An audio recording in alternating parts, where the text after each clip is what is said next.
የህፃናትን የመቀንጨር ችግር ለመፍታት ከማምረት እንደሚጀምርና የተመረተውን ምርት በአግባቡ መመገብ ያካተተ መሆን አለበት። ሆኖም ወረዳችንም ትርፍ አምራች ቢሆንም ህብረተሰቡ ከእርሻ እስከ ጉርሻ ያለው ሂደት መገንዘብና መጋገብ ካጠቃቀም ያለው ችግር ለመቅረፍ ግንዛቤ የማሳደግ ስራ እየተከናወነ ይገኛል።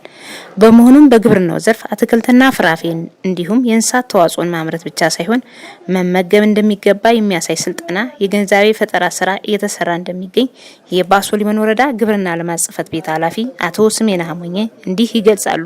እሺ የማመሰግናለሁ። ስሜነህ አሞኘ እባላለሁ። የባሶ ሊበን ወረዳ ግብርና ልማት ጽሕፈት ቤት ኃላፊ ነኝ። እንግዲህ የኛ ተቋም አጠቃላይ ተግባሩ ከእርሻ እስከ ጉርሻ ያለውን ነገር ነው የሚተገብር።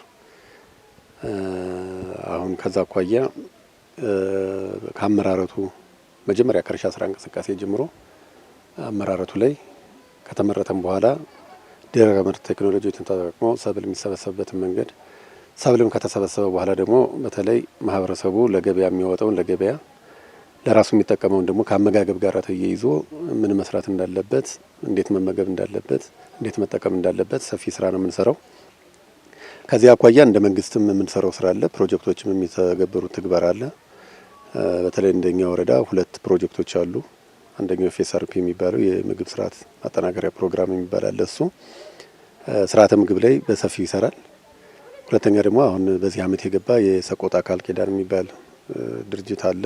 እሱም ያው ዛሬ እንዳያችሁት አጠቃላይ ከአጠቃቀም ጋር ተያይዞ በተለይ ነፍሰ ጡር እናቶች ላይና ህጻናት ላይ እንደ አገርም እንደ ክልልም ያለብን የስታንቲንግ ወይም ደግሞ የመቀንጨር ችግር ለመቅረፍ ታስቦና ታልሞ በሰቆጣ አካባቢ የተጀመረ ፕሮጀክት ነው።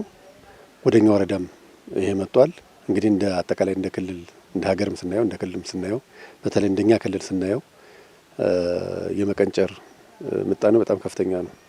ከ41 እስከ 43 አካባቢ ደርሰን ይህንን የመቀንጨር ችግር በተለይ በ2030 ዜሮ ለማድረግ ልዩ ተግባር ተሰጥቶት በልዩ ሁኔታ ክትትል እየተደረገ እየተሰራ ያለበት ሁኔታ ነው። እኛም አካባቢ አሁን ምርቱ አይደለም የሚጠፋው አለ በቂ የሆነ ሁሉንም ነገር ሊያመርት የሚችል አካባቢ ነው። ሁሉም ነገር አለ። ግን ከአጠቃቀም ጋር ተያይዞ መሰረታዊ ችግር ስላለ ሰው አትክልት አልምቶ ገበያ ላይ ሸጦ ነው የሚሄደው። እንቁላል ሰብስቦ መጥቶ ሸጦ ነው የሚሄደው።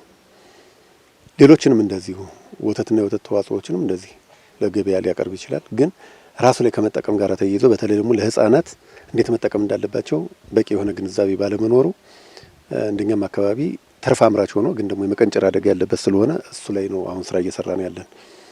እንግዲህ ከዚህ አኳያ በተለይ በዚህ አመት በ2 ቀበሌዎች ላይ ነው ስራ የጀመርነው። እነዚህ 2 ቀበሌዎች ላይ በተለይም ደግሞ የመቀንጨር ችግር የሚፈጠረው ከመጀመሪያም ከእናት ሆድ ጀምሮ ስለሆነ ነፍሰ ጡር እናቶች ላይና ህፃናት ላይ ነው እየሰራን ያለ ነው። ስለዚህ ዛሬ አያችሁት አጠቃላይ እንዴት ልጆቻቸው እንዴት መመገብ እንዳለባቸው፣ ነፍሰ ጡር እናቶች እንዴት መመገብ መቻል እንዳለባቸው፣ ምን መመገብ እንዳለባቸው፣ መቼ መመገብ እንዳለባቸው፣ በጓሮ ዙሪያ ምን ማልማት እንዳለባቸው ነው ዛሬ ስልጠና ሲሰጥ ለ2 ቀን የተሰጠው ስልጠና።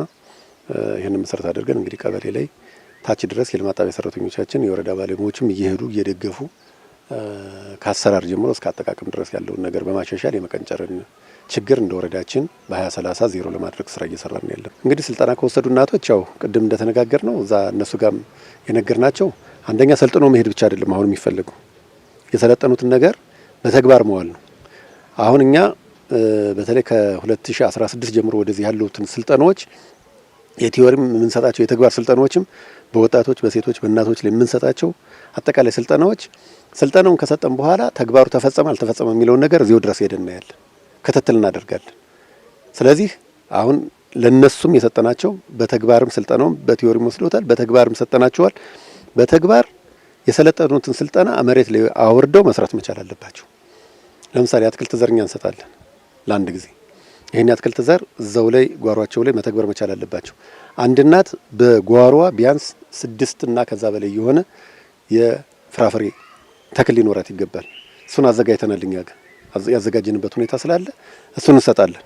እሱን ለቁም ነገር አድርሶ ልጆቻቸውን በተገቢው መንገድ መግበው እነዚህ ህፃናት ከመቀንጨር ወጣው አምሯቸው ብሬ የሆነ ነገ ለሀገርም ለወገንም አስተዋጽኦ ማበርከት የሚችሉ ህጻናት እንዲፈጠሩ ስለምንፈልግ ሴቶችም ወንዶችም በተለይ ስልጠና የተሰጣቸውን ብቻም ሳይሆኑ ስልጠና ከነዚህ ተምረው ስልጠና ያልወሰዱትም ሰዎች ወደ ተግባር ገብተው ልጆቻቸውን የሚመግቡበት እነሱም የሚመግቡበት ትርፍ የሚያመርቱበት ለገበያ የሚያቀርቡበትን መንገድ ማመቻቸት መስራት መቻል አለባቸው። እኛ ደግሞ እናግዛለን የሚል ሀሳብ ነው ያለ። እንግዲህ የማስተላልፈው መልእክት ይሄ ስራ የአንድ ሴክተር ብቻ ስራ አይደለም። በርካታ ሴክተሮች ናቸው እዚህ ላይ የሚሰሩት። በተለይ ሰቆጣ ቃል ኪዳን ላይ የመንግስት በጀት ነው በጀቱ፣ የወረዳ በጀት፣ የክልል እንዲሁም የፌዴራል በጀት ነው።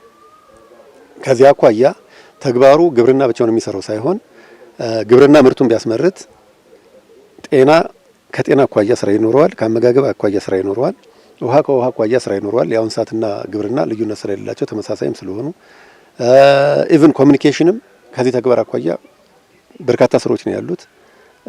የሚሰሩትን ስራዎች ሚዲያ ላይ በመዋል እና ሌሎችንም ስራዎች ነው መስራት ያለ የሚሰሩ ስራዎች አሉ። ሴቶች ጋር አለ፣ ሌሎችም ተቋማት ላይ ስላለ ተባብረን አንድ ሆነን በሞዴልነት የተመረጡ ቀበሌዎችና እናቶች ላይ ወደ 120 የሚሆኑ እናቶች ናቸው። እነዚህ ላይ ስራ መስራት መቻል አለብን። እነዚህ ላይ የምንሰራው ስራ ነገ በሚቀጥለው አመት ቀበሌዎቻችንን አስፍተን ሌሎች እናቶችም ደግሞ ከነዚህ እናቶች ተምረው ለልጆቻቸው ለቤተሰቦቻቸው በተገቢው መንገድ መመገብ የሚችሉ እነሱም ለገበያ የሚያቀርቡት ሀብት ሊያፈሩ ስለሚችሉ መተባበር መተጋገዝ አለብን የሚል ሀሳብ ነው ያለው።